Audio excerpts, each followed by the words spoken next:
Hi friends, AP constable aspirants అందరికీ నమస్తే. మనం ఈ యొక్క వీడియోలో కానిస్టేబుల్ మెయిన్స్కి సంబంధించి కరెంట్ అఫైర్స్ సబ్జెక్ట్ యొక్క మనం వెయిటేజ్ ఎంత, అదేవిధంగా ఏ మ్యాగజైన్ చదవాలి, అది ఏ మ్యాగజైన్ చదివితే బెస్ట్ స్కోర్ సాధించవచ్చు, అదేవిధంగా మెయిన్స్ ఎగ్జామ్ ఎప్పుడు ఎక్స్పెక్ట్ చేయొచ్చు, అదేవిధంగా ఎన్ని నెలల కరెంట్ అఫైర్స్ చదవాలి, ఈ యొక్క అంశాలకు సంబంధించి మనము కరెంట్ అఫైర్స్లోని ఈ యొక్క అంశాలకు సంబంధించి మనం క్లియర్గా మనం చూద్దాము. ఫస్ట్ ఆఫ్ ఆల్ మన కరెంట్ అఫైర్స్ అనగానే కానిస్టేబుల్ యొక్క ఎగ్జామ్లో ప్రిలిమ్స్ కావచ్చు, అది మెయిన్స్ కావచ్చు, మనం కరెంట్ అఫైర్స్ అనగానే ఖచ్చితంగా 25 మార్కులకు వెయిటేజ్ ఉంటుంది. ఓకేనండి, ఖచ్చితంగా అయితే 25 మార్కులకు వెయిటేజ్ ఉంటుంది. మరి ఈ యొక్క 25 మార్కులకు వెయిటేజ్ అనుకుంటే ఏ అంశాలు వస్తాయి కరెంట్ అఫైర్స్ కిందకి అని చూసినట్లయితే మనకు వచ్చేసి పాలిటీ అంశాలు, ఎకానమీ అంశాలు వస్తాయి, సైన్స్ అండ్ టెక్నాలజీ అంశాలు, అవార్డ్స్, అదేవిధంగా ఎన్విరాన్మెంట్కి సంబంధించి, పర్యావరణం సంబంధించి, మరి కమిటీలు, నివేదికలు, అదేవిధంగా వార్తల్లోని వ్యక్తులు, అదేవిధంగా దినోత్సవాలకు సంబంధించి, అదేవిధంగా ప్లేసెస్ యొక్క ప్రదేశాలకు సంబంధించి అవార్డ్స్, ఇంకా ఆటోమేటిక్గా మనకు జాతీయ అంతర్జాతీయ అంశాలు, ఈ యొక్క అన్ని అంశాలు కూడా మనకు కరెంట్ అఫైర్స్ కిందకి వస్తాయి. మరి ఇన్ని అంశాలు చదవాలా అంటే ఖచ్చితంగా చదవాలి. కాబట్టి ఈ యొక్క ఎన్ని అంశాలపై పట్టు ఉన్నప్పుడే ఈ యొక్క కరెంట్ అఫైర్స్ నుంచి వచ్చే 25 మార్కులకు గాను ఈజీగా మీరు 20+ స్కోర్ సాధించే అవకాశం ఉంటుంది. మరి ఓకే, వెయిటేజ్ అయితే బాగానే ఉంది, ఏం చదవాలో కూడా క్లియర్గా, ఏమేమి టాపిక్స్, ఏమేమి సబ్జెక్ట్స్, అందులో ఏమేమి సబ్ టాపిక్స్ వస్తాయో కూడా మనకు క్లియర్గా అర్థమైంది. మరి ఇప్పుడు ఏ మ్యాగజైన్ చదవాలి అనే ప్రశ్న. ఏ మ్యాగజైన్ అంటే ఫ్రెండ్స్, ఇంతకుముందు అనేక మంది అభ్యర్థులు సక్సెస్ అయిన వాళ్ళు చెప్తున్న మాట, ప్రస్తుతం ప్రిపేర్ అవుతున్న అభ్యర్థులు అనేక మంది చెప్తున్న మాట ఒక్కటే, shine India magazine is perfect magazine for current affairs. ఓకేనండి, అది ఎస్ఐ కావచ్చు, కానిస్టేబుల్ కావచ్చు, గ్రూప్ 2 కావచ్చు, గ్రూప్ 1 కావచ్చు. బెస్ట్ మ్యాగజైన్ ఏంటంటే మనకు shine India magazine monthly magazine. Okay, బాగానే ఉంది, వెయిటేజ్ బాగానే ఉంది, మ్యాగజైన్ బాగానే ఉంది. మరి మెయిన్స్ ఎగ్జామ్ ఎప్పుడని, ఎన్ని నెలల కరెంట్ అఫైర్స్ చదవాలి? మరి ఎగ్జాంపుల్గా మనం దీనికి సంబంధించి షెడ్యూల్, ఈవెంట్ షెడ్యూల్ మరియు ఎక్స్పెక్టెడ్ మెయిన్స్ ఎగ్జామ్, వీటన్నిటికి సంబంధించి మనము ఎక్స్పెక్టెడ్ డేట్స్ అని ఒక వీడియో రూపంలో అందించడం జరిగింది. ఆ వీడియో ఒకసారి మీరు చూసినట్టయితే క్లియర్గా మనకు అక్కడ కనిపిస్తుంది. ఓకేనా? కాబట్టి మరి ఇప్పుడు ఈ యొక్క మెయిన్స్ ఎగ్జామ్ ఎప్పుడు ఎక్స్పెక్ట్ చేయొచ్చు అంటే నవంబర్ 20 నుండి 25 ఈ యొక్క తేదీ మధ్యలో అయితే ఈ యొక్క ఎగ్జాము జరిగే అవకాశం ఉంది. అంటే నా యొక్క అంచనా ప్రకారం, మళ్ళీ ఇక్కడ నెగిటివ్గా తీసుకోవద్దు, నా యొక్క అంచనా ప్రకారం నవంబర్ 2025 నేను ఇచ్చిన ఎక్స్పెక్టెడ్ డేట్స్ ప్రకారం చూసుకున్నట్లయితే.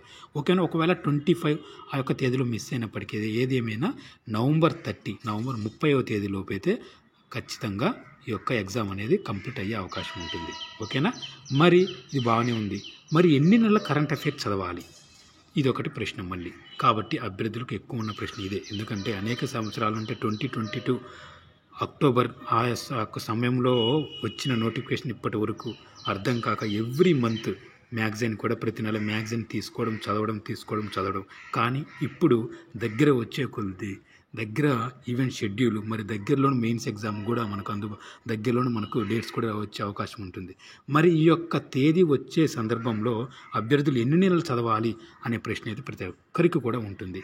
కాబట్టి ఎన్ని నెలల కరెంట్ అఫైర్స్ అంటే కరెక్ట్గా ఫ్రెండ్స్, 6 నుండి 9 నెలలు, 6 నుండి 9 నెలల కరెంట్ అఫైర్స్ కానీ పర్ఫెక్ట్గా, ఓకేనండి, 100%గా ఉండాలి.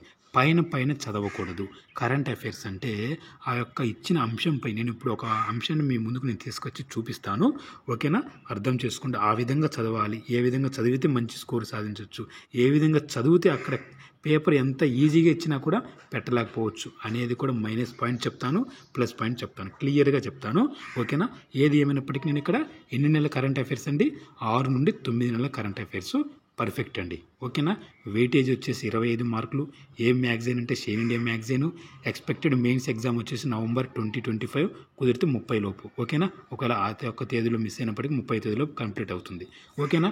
మరి ఎన్ని నెలలు చదవాలంటే 6 నుండి 9 నెలలు పర్ఫెక్ట్గా చదివితే ఈజీగా మీరు 20+ అంటే 22 చేసే అవకాశం 100%గా ఉంటుంది. 6 నెలల నుండి 9 నెలలు. ఓకేనా? 6 to 9 monthsలో పర్ఫెక్ట్గా చదవాలి. ఓకేనా? ఇప్పుడు నేను మీ ముందు ఒక టాపిక్ తీసుకొని మీకు నేను ఎక్స్ప్లెయిన్ చేస్తాను, ఎలా చదవాలి అనేది క్లియర్గా నేను చూపిస్తాను. ఓకేనా? నచ్చితేనే మీరు ఫాలో అవ్వండి. మళ్ళీ ఇందులో ఎటువంటి ఆల్రెడీ సీనియర్స్ ఉంటే వాళ్ళకి ఆల్రెడీ తెలుసు. ఫస్ట్ టైం ప్రిపేర్ అవుతున్న అభ్యర్థి కొంచెం కన్ఫ్యూజ్గా ఉంటుంది. ఓకేనా. కాబట్టి 77వ కేన్స్ చలన చిత్రోత్సవాలు 2024 సంబంధించి మనం ఎగ్జాంపుల్గా దీనికి సంబంధించి ఫస్ట్ ఆఫ్ ఆల్ మనకు ప్రతి అభ్యర్థి కూడా చదివేది ఏంటంటే ఇవి ఎక్కడ జరిగాయి అనేది మోస్ట్ ఇంపార్టెంట్. ఆ యొక్క చిత్రాల పేర్లు అంటే ఏ యొక్క అవార్డ్స్, ఏ చిత్రం ఏ అవార్డు అనేది గెలుచుకోవడం జరిగింది అనేది బేసిక్స్గా ప్రతి అభ్యర్థి నేర్చుకుంటాడు. కానీ ప్రశ్నపత్రం ఎలా ఇచ్చినా కూడా ఆ యొక్క కరెంట్ అఫైర్స్ ప్రశ్న ఎలా ఇచ్చినా, ఎంత కఠినంగా ఇచ్చినా కూడా చేయగలగాలి, ఖచ్చితంగా చేస్తాను అనే నమ్మకం మీకు రావాలంటే ఫస్ట్ ఆఫ్ ఆల్ మనం చూడండి, ప్రతిష్టాత్మక 77వ కేన్ చలన చిత్రోత్సవాలు 2024 మే 14 నుంచి 25వ తేదీ వరకు ఫ్రాన్స్లోని కేన్స్ నగరంలో జరిగాయి. ఇది కంప్లీట్గా మీరు చదువుకోవాలి. ఈ యొక్క డేట్తో సహా గుర్తుండాలి, ఖచ్చితంగా గుర్తుండాలి. అదేవిధంగా అమెరికన్ ఫిల్మ్ మేకర్ నటి గ్రెటా గెర్విగ్ ప్రధాన పోటీకి జ్యూరీ ప్రెసిడెంట్గా పనిచేశారు. ఇది మోస్ట్ ఇంపార్టెంట్. అదేవిధంగా ఈ యొక్క ముగింపు వేడుకలు నిర్వహించింది ఎవరంటే ఫ్రెంచ్ నటి కెమిల్లే కాటిన్ ప్రారంభం మరియు ముగింపు వేడుకలు నిర్వహించారు. అదేవిధంగా మే 23న కేన్స్లోని బునియల్ థియేటర్లో అవార్డుల ప్రదానోత్సవ కార్యక్రమం జరిగింది. ఈ విధంగా ప్రతి అంశాన్ని క్లియర్గా చదివిన తర్వాతనే మీరు ప్రశ్న ఎలా ఇచ్చినా కూడా చేయగలుగుతారు. కొంతమంది ఏంటంటే సింపుల్గా ఫస్ట్ ఆఫ్ ఆల్ ఈ యొక్క తేదీ నుండి ఈ యొక్క తేదీ మధ్యలో ఫ్రాన్స్లోని కేన్స్ నగరంలో జరిగాయి. ఓకే, అంతవరకు బాగానే ఉంది. అదేవిధంగా నెక్స్ట్ ఈ యొక్క అవార్డ్స్ని ఎక్కడ ఇవ్వడం జరిగింది, కేన్స్లోని బునియల్ థియేటర్లో ఇవ్వడం జరిగింది. సింపుల్గా గుర్తుపెట్టుకుంటారు. అక్కడికి పోయేసరికి పేపర్ వచ్చేసి కొంచెం కఠినంగా ఉన్నప్పటికీ బిట్టు ఆ యొక్క ప్రశ్నకు ఆన్సర్ చేసే అవకాశం ఉండదు వాళ్ళు. కాబట్టి అంశం అనేది క్లారిటీగా చదవాలి. ఇంకా క్లియర్గా చూసినట్లయితే మనం ఇక్కడ చూసినట్లయితే 77వ కేన్ చలన చిత్రోత్సవాల్లో film and television institute of India పూర్వ విద్యార్థులైన పాయల్ కపాడియా, చిదానంద్, ఎస్ నాయక్, సంతోష్ శివన్ పలు విభాగాల అవార్డులు పొందారు. మరి ఆ యొక్క అవార్డ్స్ ఏ విభాగంలో పొందారు అనేది కూడా క్లియర్గా మనం చూసుకోవాలి. ఓకేనా. కాబట్టి ఈ విధంగా ప్రతి అంశం కూడా మీరు చదివినప్పుడే అక్కడ ఇచ్చిన ప్రశ్నకు మీరు ఆన్సర్ చేయగలుగుతారు. ఎగ్జాంపుల్గా ఇక్కడ చూడండి, ఫాల్మ్ డి ఓర్ అవార్డు. ఈ యొక్క సంబంధించి దర్శకుడు వచ్చేసి సీన్ బేకర్. ఈ యొక్క అవార్డు వచ్చేసి అనోరా చిత్రానికి, దర్శకుడు సీన్ బేకరు. అందరు సింపుల్గా ఏంది, ఫాల్మ్ డి ఓర్ అవార్డు అనేది మనకు వచ్చేసి అనోరా చిత్రానికి అయితే రావడం జరిగింది అని గుర్తుపెట్టుకుంటారు. కానీ బ్రాకెట్లో ఉన్న అంశాన్ని అయితే వదిలేస్తారనమాట.